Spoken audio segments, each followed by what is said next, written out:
안녕하세요. 의정부 성모병원에서 고관절과 하지 외상을 전담하고 있는 전유승입니다.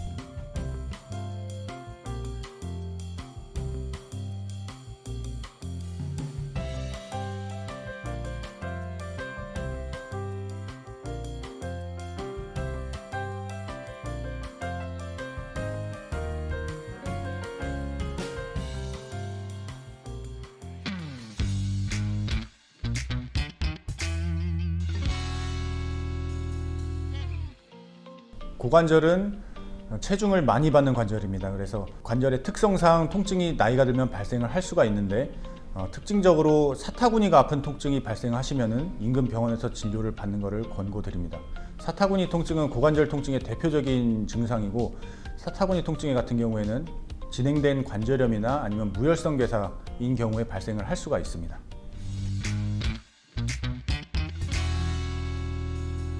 무혈성 괴사 같은 경우에는 대표적인 원인은 현재까지 밝혀진 거로는 몇 가지가 있는데요.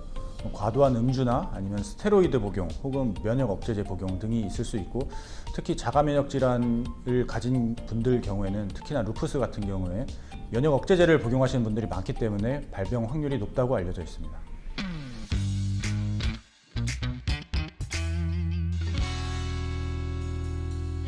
예, 안녕하세요. 저는 의정부 성모병원 류마티스 내과에서 근무하고 있는 전호욱이라고 합니다. 류마티스 관절염 같은 경우는 사실 관절병이라고 보긴 애매한 게, 저희가 자가 면역 질환에 속하는 질환입니다. 관절 자체의 문제가 아니라 이제 우리 피에 몸에 관절에서 염증을 일으키는 다른 특이한 인자가 생기면서 이제 우리 몸의 면역 체계에서 관절을 공격하면서 생기는 병이어서, 관절을 치료하는 게 아니라 이제 면역 체계를 조절해야 되는 병이기 때문에 저희가 보통 정형외과에서 보시는 관절염과는 아예 다른 병이라고 생각하시면 될 것 같습니다. 이게 사실 저희 과에 오시는 분들의 90%가 이제 손이 뻣뻣하고 아프다고 오시는데, 이거는 보통 저희가 얘기하는 손의 퇴행성 관절염이나 아니면 저희가 보는 류마티스 관절염에 둘 다 해당하는 증상입니다. 보시면 왼쪽의 손목이나 손바닥의 뼈들 사이는 이제 충분히 뼈들끼리 간격이 유지가 되고 있는데, 오른쪽은 보시면 이렇게 손목의 뼈 사이가 많이 좁아져 있어요. 이게 류마티스 관절염에 의한 염증이 오래되면 관절에 물이 차고 붓고 아픈데, 사실 그러면 이제 너무 좀 치료 시기가 늦어지기 때문에 증상이 초기에 오시면 저희가 적절한 혈액 검사, 초음파 검사, 엑스레이 등으로 어느 것에 해당하는지를 보고 그거에 맞춰서 치료를 빨리 시작하시는 게 중요할 것 같습니다.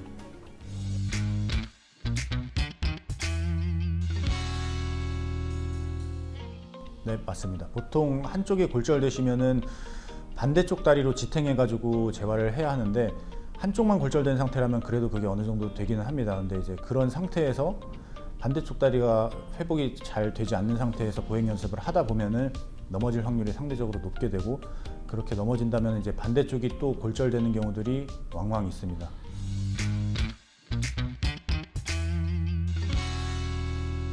세모입니다. 특히 무혈성 괴사 같은 경우에는 진행을 안 한다면은 저희가 어느 정도 통증을 조절하는 정도에서 일상생활을 하거나 활동을 할 수가 있습니다. 그러나 이거는 진행을 막지는 못합니다. 그래서 증상을 조절하면서 사는 것이지 진행을 막지는 못하고, 또 관절염 같은 경우에도 이게 부딪히면서 닳아서 통증이 발생하는 것이 관절염이기 때문에 그 또한 증상을 조금 호전시킬 수는 있겠지만은 전반적인 병의 경과를 좋게 만들 수는 없습니다.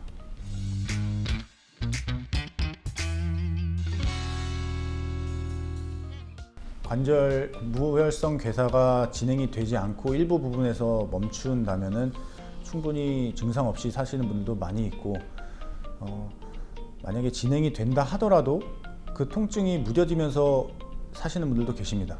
근데 이제 진행이 많이 돼서 골절이 같이 동반되거나 아니면 관절염이 같이 동반되는 심한 경우에는 대부분 수술을 하시는 선택을 합니다.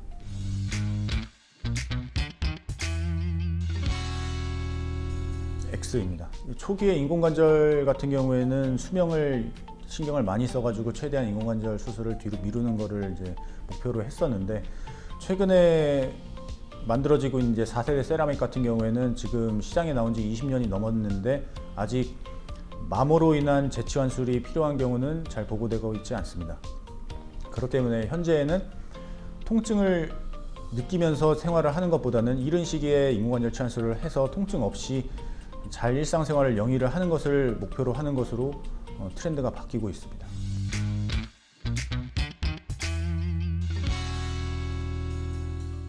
환자의 컨디션이 허락되는 한 수술은 진행을 할 수는 있습니다. 다만 불편해서 하는 수술은 우리가 전신마취로 인한 위험성과 이득을 고려를 해가지고 진행을 하는 것이 맞다고 생각이 되고요.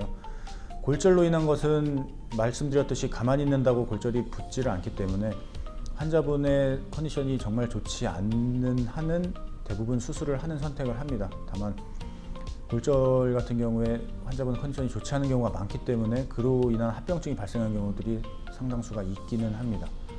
그래도 컨디션이 허락되는 한은 골절 같은 경우에는 수술을 하는 것이 낫고, 질병 같은 경우에는 조금 저울질을 하는 것이 좋습니다.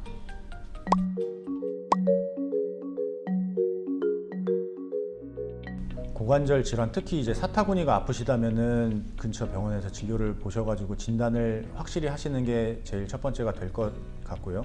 그리고 진단이 확실해지셨으면 그거에 대한 예방책을 세우시는 것이 좋습니다. 그래서 아까 제가 말씀드렸던 그런 관절의 각도를 최대한으로 쓰는 그런 운동들이나 아니면 바닥생활과 같은 그런 활동들을 최대한 줄인다면은 저희가 질병이 있더라도 충분히 내 관절을 지키면서 오랫동안 사용하실 수 있을 겁니다.